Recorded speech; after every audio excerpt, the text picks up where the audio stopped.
Hello, welcome to Yellow Door Urban Homestead. I am Asia and I'm an urban gardener growing in a small space in my backyard.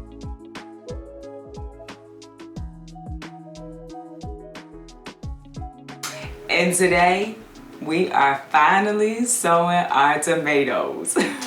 I'm so excited. When you sow tomatoes, you know spring is definitely on the way.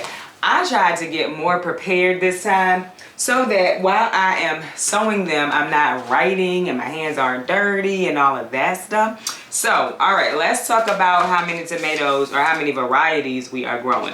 Started out at 17 at the beginning of the season, 17 varieties, but definitely more than 17 plants. So I'm just gonna quickly go through what I am going to grow. Okay, so what am I gonna grow? I'm gonna grow Paul Robeson, Ace 55, paste tomato, hoping to make a lot of sauce. Sheboygan, which is also a paste tomato.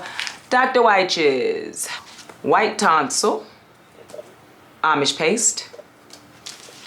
Black Beauty, you all suggested this to me. I hope it's delicious. It's definitely beautiful. Pineapple, very nice sized tomato, not very acidy, and I do love a non-acidy tomato.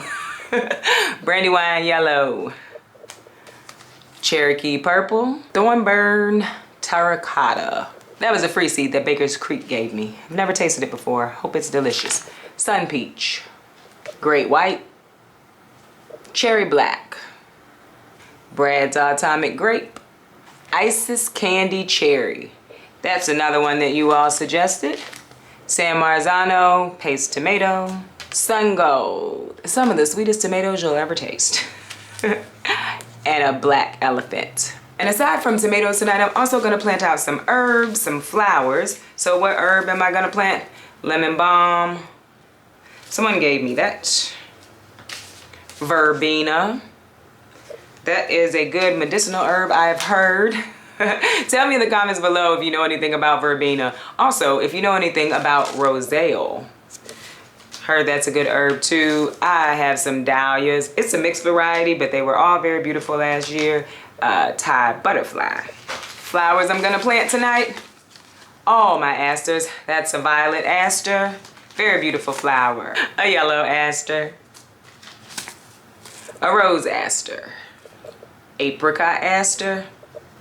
Purple red aster. Nope.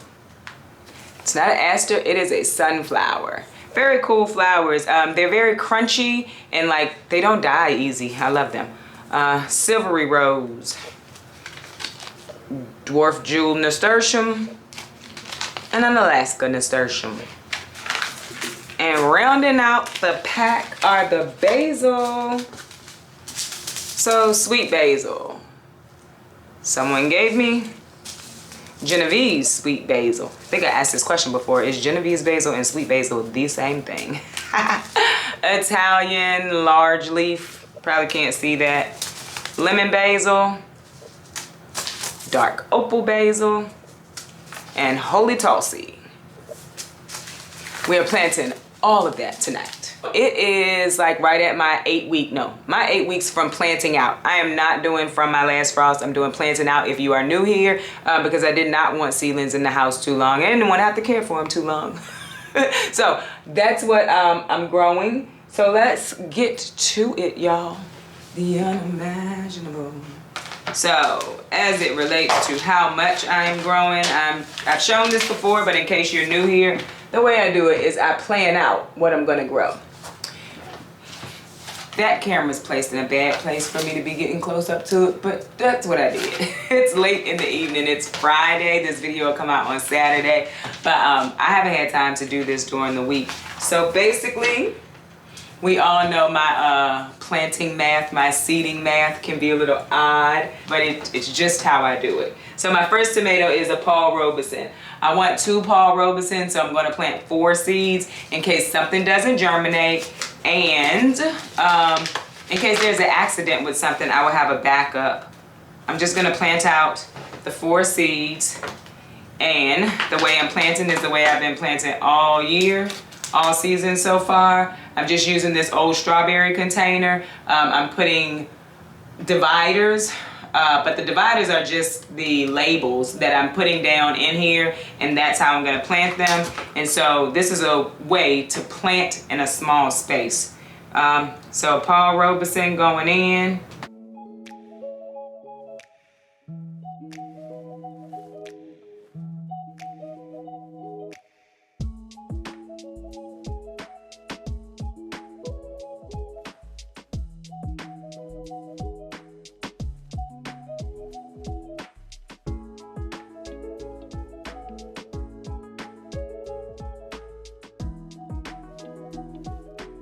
All right, so now that those are sewn, we're gonna close it up and wrap it. I'm also reusing my plastic wrap. This has been a very economical way to start my seeds this year. Like, I've used the seed starting mix more than once too. This is fresh seed starting mix one because I had calendula that was still in one of these containers. Well, not one of these, the containers in the kitchen, because I need to fill that one up because I have way more things to plant tonight.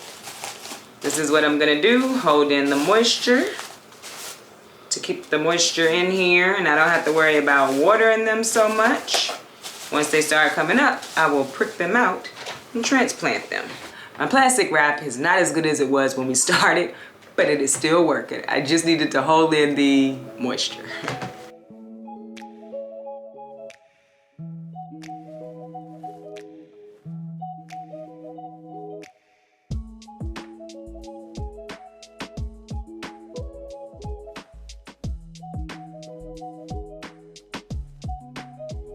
Okay, so we have finished sowing the tomatoes. I ended up with 4 tomatoes and some herbs, but now we're gonna sow the flowers. So this is also a reusable container, which I put holes in at the bottom, and this is what I'm gonna sow my flowers in. So, okay, let's talk about why flowers are important. I know a lot of people like to garden. They like to grow vegetables. They want to grow food. That's what they wanna grow.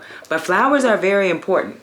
Flowers are what brings pollinators to your garden. Those tomatoes that we just planted together, they need pollinators in order to grow.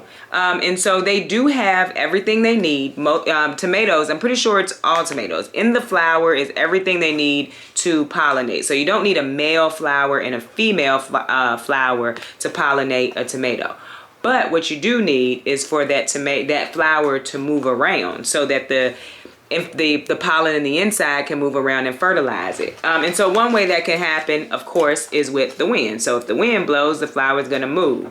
You can also do it with your finger. You can just go around and tap it. You can do it with a toothbrush. I've seen it all different kind of ways. But one of the natural ways to pollinate your flowers is the birds and the bees and the butterflies. They all help. So I grow quite a bit of flowers in my garden because I want to bring the pollinators to my garden. And it's not just for tomatoes. All kinds of vegetables need pollination. So squash and melons, they need pollination, and they actually have to have a male and a female flower. The way that pollen can get spread is by the birds and the bees and the butterflies. And so you need to bring them to your garden so you don't have to grow a whole lot of flowers. I grow a whole lot of flowers because I like flowers. They're pretty, but you don't have to have a whole lot of flowers in your garden. But yes, asters are beautiful flowers, but they can take up to 110 days just to give you a flower. So that's why I am planting them out so early, because I want them to have had time already growing, and maybe this year I will get an earlier harvest of flowers from them. Last year, I'm not sure if I got much of anything from them. They started flowering very late, and I don't think I got a lot. But anywho, I'm not giving up trying that again, because the first year they were beautiful. I planted them with the asparagus, and I mean, they were beautiful. And I want more. I want them this year. Very pretty. So if you're not planting any flowers, give it a thought, because they are good for your garden. I didn't even read the back of this package. Totally hoping these are supposed to be planted at a depth of, you know, under the soil. and not surface sowed. So like it's a good idea to read the back of your packet to see if it's supposed to be surface sowed. So it says 1/8 of an inch deep. So that is the back of a In My Gardener packet. In My Gardener always gives you a lot of information on the back of your packet. So sometimes I read it clearly, sometimes I don't. Let's see here. And I did not like put out how many flowers I wanted. I didn't do like, I only want this many of a certain flower. I'll take all flowers and I'll mix them into my garden. Then I can have cut flowers throughout the season to bring in the house, to take to work and put on my desk. I love them. We have sown our flower seeds. We put these all into the fruit container. I think these are actually mushroom containers. I think I've been saying fruit containers. They're mushroom containers. I'm not gonna cover those in plastic. I will just make sure I water them like I should. I have one extra left because we are now down to the basil. My battery went dead. I'm gonna be honest, y'all. I am so tired tonight, but I needed to get this done because tomorrow my daughter has a band concert and then I have something to do later in the day, and so I wouldn't have had time to make this video. Probably wouldn't have had time to actually sow these until Sunday, but I wanted to get my video out on Saturday. So if I seem to be a little blah, it's because I'm tired. So I'm planting the basil. I'm doing that in one of these containers. And with basil, you don't need to put it way deep down. With the basil, this is my sweet basil.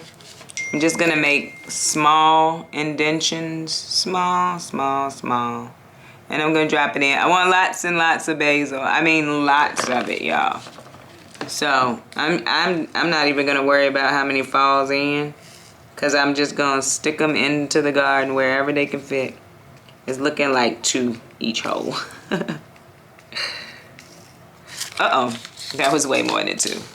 And then we just gonna cover them up. Make sure you got connection with the soil and the seed. Yep, just like that. Kind of the same way I did the tomatoes. I hope you enjoyed this video. If you did, don't forget to press like, don't forget to share, subscribe. Don't forget to visit me over on Instagram where I post about the things going on in the garden almost every day. Y'all have a wonderful weekend. Bye.